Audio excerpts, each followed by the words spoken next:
Thrive family. I hope you had an incredible time filled with food and family over Christmas and that you've launched strong into 2024.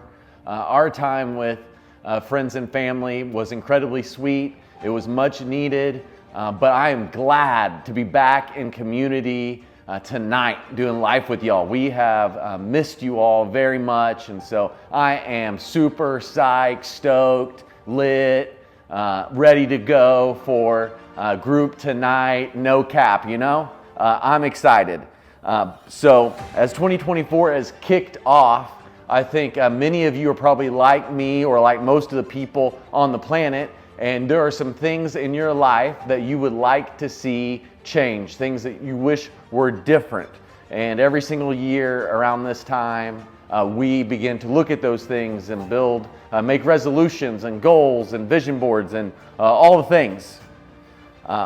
Perhaps you're looking at a new diet or working out more or spending less or reading more or traveling and seeing the world.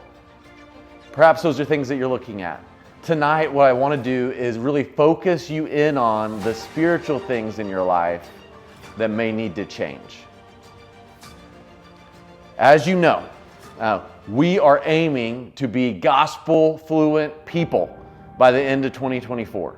And gospel fluency means you can boldly and clearly articulate and apply the gospel to all of life.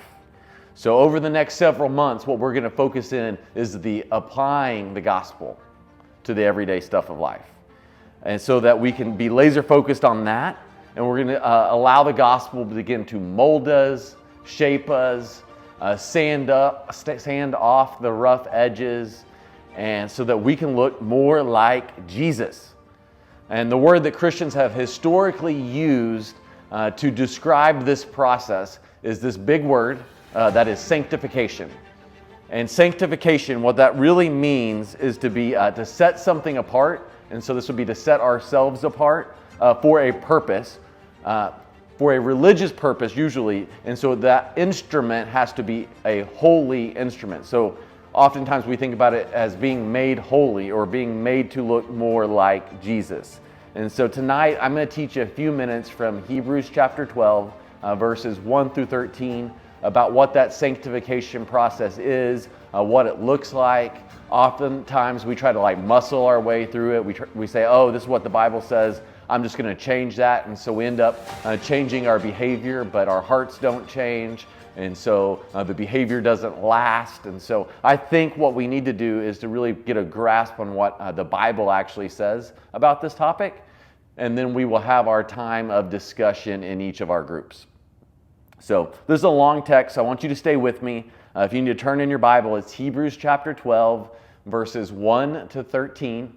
Like I said, it's a long text, but it really lays out a picture, a vision that just has gripped me over the last few days of how this sanctification process happens. This is what it says.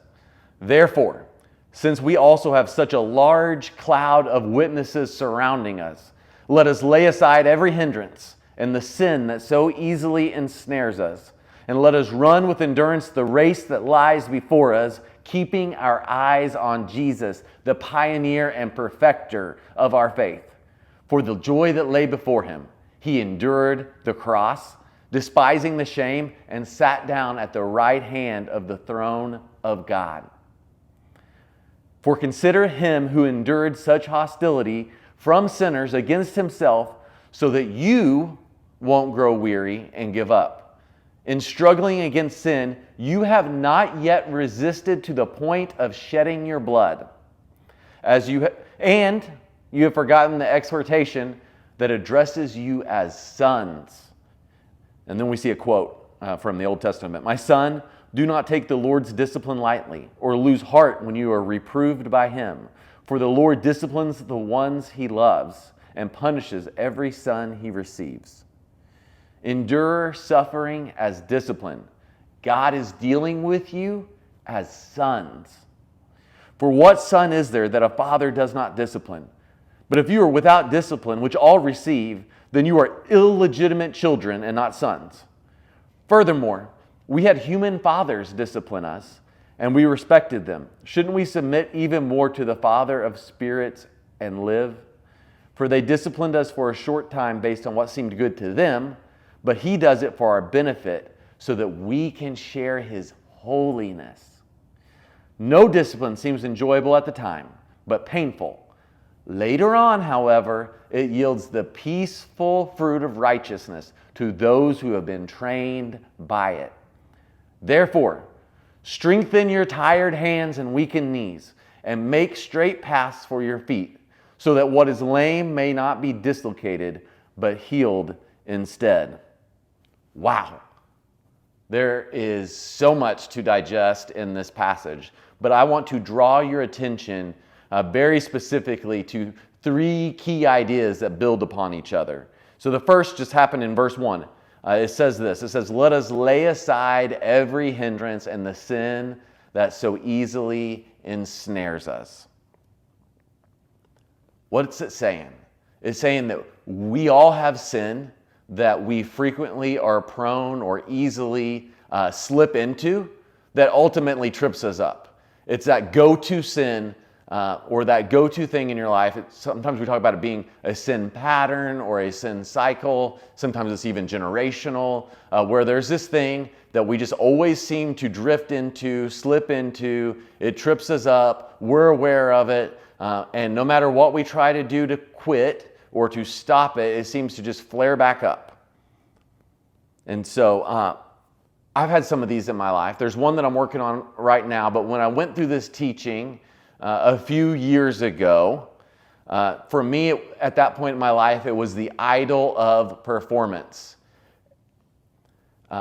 My value as a human was deeply connected to how good or how bad of a job I did. So at the time, I was teaching youth ministry, and I had a sales job. And youth are brutal. Like, you don't know if you did a great job or a terrible job.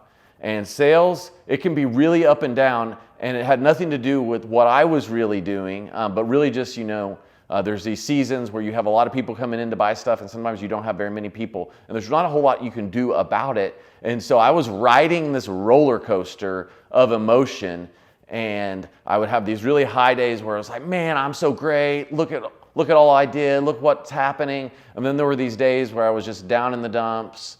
I'm terrible at this. I can't believe I'm doing this. What was I thinking? All of this stuff. And really, the reality is I had very little control over the outcome, but my worth was highly dependent on my performance. And so it caused a lot of issues for me.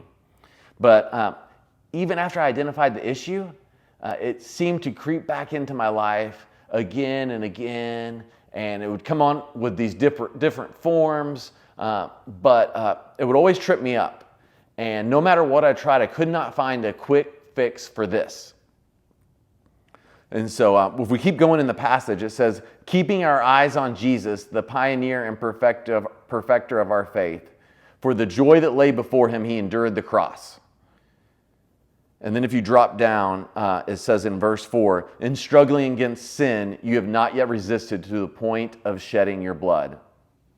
And so a couple ideas here. One, dealing with our sin is work, and it can wear us out. It can make us feel weary.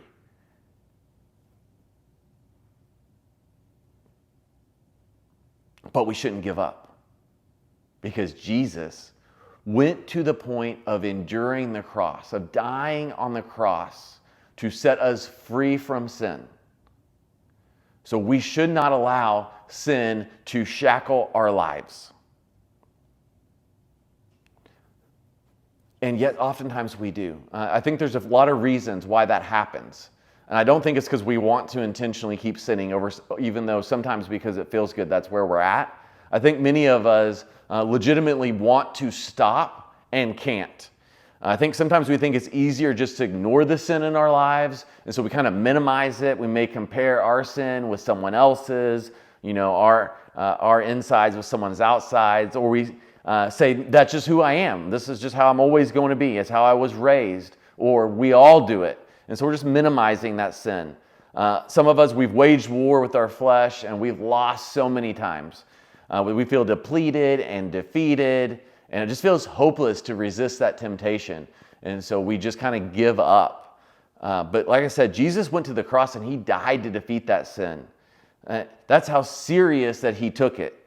And if we've not gone to those lengths, then we still have more to give. We can still fight. We can still persevere. We can still endure. But how? The Bible doesn't say, this is really good news, the Bible doesn't say buckle down and try harder. No, it rather says that we are identity amnesiacs. So we have forgotten our identity, and we need to be reminded that we are sons and daughters of the King. We are sons and daughters of God. You see, repetitive sin is often a result of functional unbelief. So we bring into question God's identity, or we're identity amnesiacs, and we have this identity amnesia where we forget that we are sons and daughters of the King. So we're either doubting a truth about God or forgetting our identity as sons and daughters. And this is what changed everything for me. I realized that my understanding of grace was too small, it was too shallow, and so I knew I didn't need to, and that I couldn't possibly, yet I still tried to earn my salvation. Not in the sense of like I knew I was saved, but in the sense of like I felt like I needed to show God that he'd made a good investment in my life, or that I could like somehow pay him back for this incredible gift of salvation that he'd given me. And so I was trying to earn God's approval, and I was trying to find so that he would say I was worthy, and I was also trying to prove my own worth to myself. And it didn't work. And so what did I do? I recognized the fact that God is gracious, so I don't need to prove myself. I could just receive the free grace that was offered. And so I needed my understanding of grace to grow in this area. And so I committed to read a devotional called New Morning Mercies, which was about grace every single day, every single page. Always brought everything back to grace. And so to grow my understanding of it, I committed to read that devotional every day for a year. And that was work, but it did cause my understanding of grace to grow, and that need to perform to disappear, so that I no longer slip into that performance-based life as easily. And if I do, I'm so much quicker to recognize it, where it may just last for a few hours or for a day and not run my life for weeks and months and years. And so what this took is some discipline on my part. And that's what the last half of Hebrews 12 is all about, right? So in Hebrews 12, we see that discipline happens two different ways, either through consequences or cultivation. And so discipline's going to happen because God loves us enough that he wants us to share in his holiness. He wants us to participate. He wants to share his holiness. He wants you to be set apart. He wants you to be free from sin. And so discipline is going to happen. We can either, discipline, there's a double sense to that word.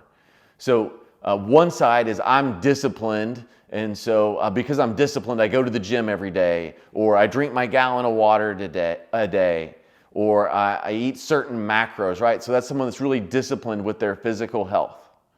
Or there is the discipline that happens through this idea of, I made a choice, and that choice had consequences, and now I'm experiencing the discipline of that. Here's a real practical example. My daughter Bella, we've been teaching her a few months ago how, she'd been brushing her teeth. We would remind her every morning, and then we kind of set her loose, like, these are the things, you make your bed and you brush your teeth every single day. And so instead of being there with her, we would ask her about it and say, hey, did you brush your teeth today? Just kind of a reminder. And she would tell us, yeah, I brushed my teeth. Well, we started to realize that she wasn't brushing her teeth, to the point that we went upstairs and felt the toothbrush and it was still dry. She had not chosen to brush her teeth. And so at this point, because she had chosen not to do that, she had to have some consequences. So we had to insert some discipline into her life so that she would learn and value brushing her teeth every day. And as parents, we knew this was good for her. We don't want her to have cavities and all of these problems. We want her to have nice, clean teeth and a bright smile and all those things. And so that's why we did it, because we thought this would be what was good and best. We were trying to shape her and form her into someone, right? Same thing with God, but the stakes are higher.